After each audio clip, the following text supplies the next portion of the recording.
For a while, the war was all we talked about. February was when it was really at its worst. That's when practically nobody was talking to us. And Julian had started leaving notes in our lockers.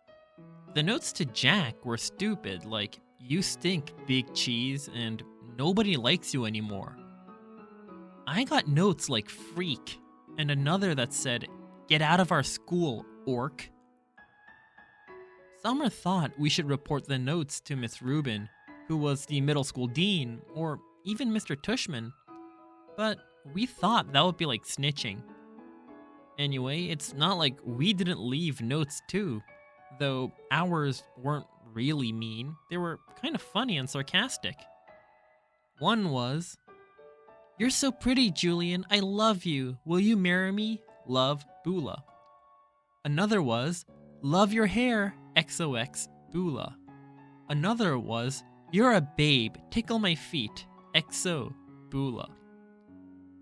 Bula was a made-up person that me and Jack came up with. She had really gross habits, like eating the green stuff in between her toes and sucking on her knuckles. And we figured someone like that would have a real crush on Julian, who looked and acted like someone in a Kids Bop commercial. There were also a couple of times in February when Julian, Miles, and Henry played tricks on Jack.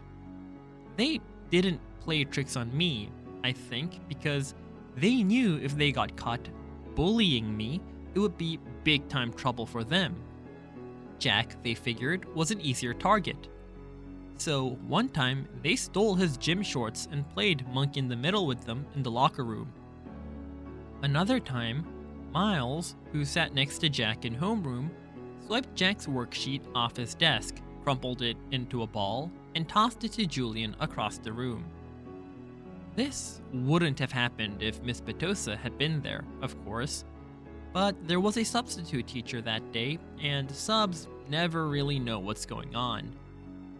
Jack was good about this stuff. He never let them see he was upset, though I think sometimes he was. The other kids in the grade knew about the war, except for Savannah's group. The girls were neutral at first, but by March, they were getting sick of it. And so were some of the boys. Like another time when Julian was dumping some pencil sharpener shavings into Jack's backpack, Amos, who was usually tight with them, grabbed the backpack out of Julian's hands and returned it to Jack. It was starting to feel like the majority of boys weren't buying into Julian anymore. Then a few weeks ago, Julian started spreading this ridiculous rumor that Jack had hired some hitman to get him and Miles and Henry. This lie was so pathetic that people were actually laughing about him behind his back. At that point, any boys who had still been on his side now jumped ship and were clearly neutral.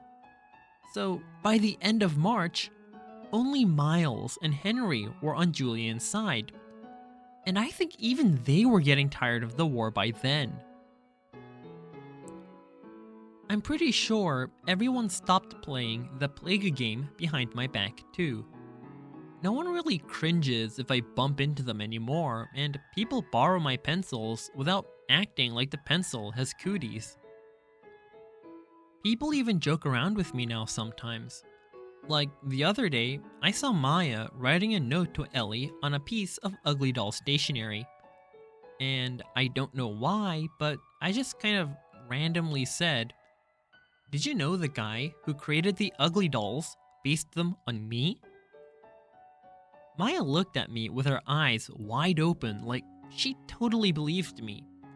Then, when she realized I was only kidding, she thought it was the funniest thing in the world. "You're so funny, August," she said.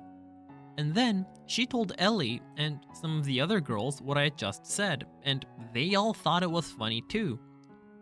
Like at first, they were shocked.